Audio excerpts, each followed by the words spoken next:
السلام علیکم ورحمۃ اللہ وبرکاتہ۔ وعلیکم السلام ورحمۃ اللہ وبرکاتہ۔ وعلیکم السلام ورحمۃ اللہ وبرکاتہ۔ اب آپ کے سامنے وہ پوری بات پیش کر دیتا ہوں، جو چیز آپ کے سوال میں آئی اور جو چیز نہیں آئی وہ پوری پیش کر دیتا ہوں۔ اصل اس میں مسئلہ یہ ہے کہ حدیث میں یہ بات آتی ہے کہ محرم میں عاشورہ کا یہ روزہ جاہلیت میں قریش کے لوگ بھی رکھا کرتے تھے، یعنی جب آپ مکے میں تھے تب بھی یہ روزہ لوگ رکھتے تھے، اور پیارے نبی صلی اللہ علیہ وسلم پہلے مکے میں تھے، اور اس کا مطلب یہ کہ اس روزے کو آپ پہلے سے بھی جانتے ہیں جب آپ مکے میں تھے، کیونکہ اس دن کا روزہ لوگ پہلے مکے میں بھی لوگ رکھتے رہے ہیں، اور قریش کے لوگ بھی اس دن کا روزہ، اہل مکہ بھی اس دن کا روزہ رکھتے تھے، یہ بھی صحیح حدیث میں موجود ہے۔ پھر یہ ہے کہ جب آپ مدینہ آئے تو مدینے میں ایک حدیث میں یہ ہے کہ آپ نے باقاعدہ عاشورہ کے دن کے روزے کو یہ اعلان کروایا کہ لوگ روزہ رکھیں، اور صحابہ کرام اس دن کا بڑا اہتمام کر کے روزہ رکھتے تھے، اور اپنے بچوں کو بھی وہ روزہ رکھواتے تھے اس دن کا۔ یہ کس کی بات ہے؟ مدینہ آنے کی بات ہے۔ تو یہ آپ نے اعلان کروایا تھا اس وقت، یہاں تک اعلان کروایا کہ اگر کسی نے کچھ کھا پی لیا ہے پہلے، تب بھی اب جو باقی دن ہے اس میں کچھ کھائے پیے نہیں، جو روزہ ہے وہ اپنے روزے کو مکمل کرے، جس کی وجہ سے بعض محدثین نے یہ کہا ہے کہ رمضان کے روزے سے پہلے عاشورہ کا یہ روزہ فرض تھا، یہ روزہ رکھنا فرض تھا۔ رمضان سے پہلے عاشورہ کا روزہ رکھنا یہ فرض تھا۔ یہ رمضان کا روزہ فرض کیا گیا ہے ہجرت کے دوسرے سال، تو اس لحاظ سے آپ کہہ لیجئے کہ ہجرت کے بعد یہ پہلے سال کی بات ہوگی، پہلے محرم کی بات ہوگی کہ پیارے نبی صلی اللہ علیہ وسلم نے یہ اعلان کرایا ہوگا محدثین کے اس قول کے لحاظ سے، جس میں یہ بات کہی گئی ہے کہ یہ روزہ فرض تھا رمضان کے روزے سے پہلے، اور جب رمضان کا روزہ فرض کیا گیا تب عاشورہ کے روزے کی فرضیت ختم ہو گئی، اس کو عربی میں کہتے ہیں منسوخ کرنا، اسے منسوخ کر دیا گیا۔ اور اس کے بعد یہ اعلان کرایا پیارے نبی صلی اللہ علیہ وسلم نے کہ جو چاہے روزہ رکھے عاشورہ کا، اور جو چاہے نہ رکھے، یعنی وہ جو فرضیت کی بات تھی وہ ختم ہو گئی جب رمضان کے مہینے کا روزہ فرض ہو گیا۔ تو اس پر تو سب کا اتفاق ہے، یعنی دو رائے نہیں ہے اس میں، ایک ہی اوپینین ہے کہ عاشورہ کا روزہ یہ فرض نہیں ہے۔ رمضان کے روزہ فرض ہونے کے بعد عاشورہ کا روزہ یہ فرض روزہ نہیں ہے، لیکن کیا رمضان کا روزہ فرض ہونے سے پہلے عاشورہ کا روزہ فرض تھا یا نہیں تھا؟ اس میں جو ہے دو اوپینین ہے، لوگوں کی دو رائے ہے۔ ایک رائے تو وہی ہے جو ہم نے پیش کیا ابھی آپ کے سامنے کہ رمضان کے روزے سے پہلے یہ روزہ فرض تھا، رمضان کے بعد، رمضان کے روزے کی فرضیت کے بعد اس کی فرضیت منسوخ کر دی گئی، ختم کر دی گئی۔ تو ایک اوپینین یہ ہے۔ دوسری یہ ہے کہ نہیں، پہلے بھی یہ روزہ فرض نہیں تھا، لیکن اس کی بڑی تاکید تھی، اس روزے کی بڑی تاکید کی تھی اللہ کے رسول صلی اللہ علیہ وسلم نے، اور اسی وجہ سے صحابہ کرام اس دن اپنے بچوں کو بھی روزہ رکھواتے تھے، اور ان کو کھلونا دے کر کے بہلا دیتے تھے جب وہ لوگ کھانے پینے کے لیے کچھ مانگتے تھے، جو حدیث میں بات آتی ہے، صحیح حدیث ہے، وہ بھی صحیح روایت ہے۔ تو یہ لیکن اس وقت بھی بس اس کی تاکید زیادہ تھی اس وقت، اور جب بعد میں اس کی وہ تاکید نہیں رہ گئی، صرف اس کی تاکید کا فرق ہے، لیکن فرضیت کا معاملہ پہلے بھی نہیں تھا۔ تو یہ دو اوپینین ہے۔ بہرحال جو بھی ہو، اب وہ چیز پہلے کی بات ہے، بعد میں رمضان کے روزے کی فرضیت کے بعد سے اس میں اب دو رائے نہیں ہے کہ یہ عاشورہ کا روزہ فرض نہیں ہے، یہ صرف مستحب ہے، سنت ہے، اس میں دو رائے نہیں ہے، ایک ہی رائے ہے یہ۔ اب یہاں جو سوالات اٹھتے ہیں وہ سوالات یہ ہیں کہ حدیث میں یہ بات آتی ہے کہ پیارے نبی صلی اللہ علیہ وسلم نے یہود سے پوچھا کہ وہ لوگ اس دن روزہ کیوں رکھتے ہیں، تو انہوں نے بتایا کہ چونکہ موسیٰ علیہ السلام نے اس دن روزہ رکھا تھا، اس سے جو ہے اللہ تعالیٰ کا شکر ادا کرتے ہوئے کہ اسی دن اللہ تبارک و تعالیٰ نے موسیٰ علیہ السلام کو فرعون کے ظلم سے، بنی اسرائیل کو فرعون کے ظلم سے نجات دی تھی، تو شکر میں وہ روزہ رکھتے تھے، اور اسی لیے قوم یہود بھی روزہ رکھتے ہیں۔ تو آپ نے کہا پھر صحابہ سے کہ تم بھی روزہ رکھو اس کا، اور یہود کی مخالفت کرو، تو ایک دن پہلے بھی روزہ رکھو۔ ایک روایت میں ایک دن پہلے یا ایک دن بعد، لیکن اس روایت میں کلام کیا گیا، اس روایت کو ضعیف قرار دیا گیا ہے شیخ البانی کے جو ہے تھرو، اور بعض دوسرے لوگ تو اس پر بھی عمل کرتے ہیں، وہ ایک الگ مسئلہ ہے۔ تو یہ مخالفت کرنے کی بات آئی، اور یہ بھی لفظ ہے حدیث میں کہ آپ نے یہ بھی کہا کہ لو عشت العام المقبل لأصومن التاسع، کہ اگر میں آئندہ سال یا نیکسٹ ایئر اگر میں زندہ رہا تو میں 9 محرم کا روزہ رکھوں گا۔ یعنی اس کو مخالفت کا ایک حصہ ہی مانا لوگوں نے، یہ آپ نے کہا۔ پھر یہ بات آتی ہے کہ اس کے بعد آپ زندہ نہیں رہے، پھر اسی سال آپ کی وفات ہو گئی، تو اس کا مطلب یہ ہوا کہ یہ بالکل آخر کی بات ہے۔ جبکہ یہی سوال آتا ہے کہ جبکہ آپ تو عاشورہ کا روزہ پہلے سے رکھتے آئے ہیں، یہاں تک کہ مکے میں قریش بھی رکھتے تھے، وہ بھی حدیث میں ہے، وہ بھی صحیح حدیث میں ہے،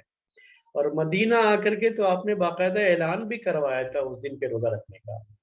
اور پھر آپ جو ہے یہ بات کہہ رہے ہیں کہ اگر میں زندہ رہا تو، اور پھر آپ زندہ نہیں رہے، یہ بات لوگوں نے ذکر کی ہے، تو اس کا مطلب کہ یہ بالکل آخر کی بات ہو گئی ہے، آپ کی زندگی کے آخر کی۔ تو یہ سب سوالات اٹھتے ہیں، جو روزہ آپ پہلے سے رکھتے تھے یا جو ہے صحابہ پہلے سے رکھتے تھے، اس روزے کو پھر آپ نے یہود سے سننے کے بعد یہ کہا کہ ہم موسیٰ کے زیادہ قریب ہیں اور انہیں فالو کرنے کا حق ہم کو زیادہ ہے، اور ہمیں روزہ رکھنا ہے، تم روزہ رکھو اور یہود کی مخالفت کرو۔ تو یہ ہیں وہ جو ہے سوالات، وہ اعتراض جو ان ساری احادیث پر عام طریقے سے ذہن میں آتا ہے، اور لوگ کنفیوز ہو جاتے ہیں جب اس کے بارے میں سوچتے ہیں، لوگوں کو جو ہے ڈاؤٹس آتے ہیں، جب سوچیں گے تب نہیں سوچتے ہیں، ویسے ہی خطبہ سنا چلے گئے تو کوئی مسئلہ نہیں ہوتا، تو اکثر لوگ نہیں سوچتے ہیں۔ بہت سے لوگ جب بیان کرتے ہیں باتوں کو تو ان کی بیان میں بہت سارے کنفیوژن ہوتے ہیں، لیکن عام طریقے سے لوگ اس کے بارے میں سوچتے نہیں کہ بھئی پہلے تو آپ نے ایسے بیان کیا تھا، اب آپ ایسا بیان کر رہے ہو، یہ کیسے ہے، تو ان کو کوئی مسئلہ نہیں ہوتا۔ لیکن جو لوگ سمجھتے ہیں اس چیز کو، ان کو یہ کنفیوژن ہوتا ہے اور یہ پریشانی ہوتی ہے۔ تو اس کو سمجھنے کے لیے پوری ترتیب کیا رہی ہے اس کو آپ نوٹ کر لیجیے۔ یہ آپ کے پہلے سوال کا جواب ہوگا، پھر دوسرے سوال کا جواب ہم پیش کریں گے۔ پوری ترتیب یہ رہی ہے کہ عاشورہ کا روزہ تو یہ پہلے سے رکھتے آئے ہیں، اور پہلے سے لوگ اس کے بارے میں جانتے تھے، قریش کے لوگ بھی رکھتے تھے، جاہلیت سے لوگ یہ روزہ رکھتے آئے ہیں، کیوں رکھتے آئے ہیں یہ الگ جو ہے معاملہ ہے، لیکن یہ حقیقت ہے کہ وہ لوگ یہ روزہ رکھتے تھے، اور مدینہ آنے کے بعد بھی مسلمان یہ روزہ رکھتے رہے، اور پیارے نبی صلی اللہ علیہ وسلم نے عاشورہ کا روزہ رکھنے کی ان کو تاکید بھی فرمائی تھی، اور اس کی فضیلت بھی ذکر کی ہے، جو فضیلت آپ حدیثوں میں جانتے ہیں۔ اس کے بعد یہ جو یہود کا معاملہ ہوا ہے،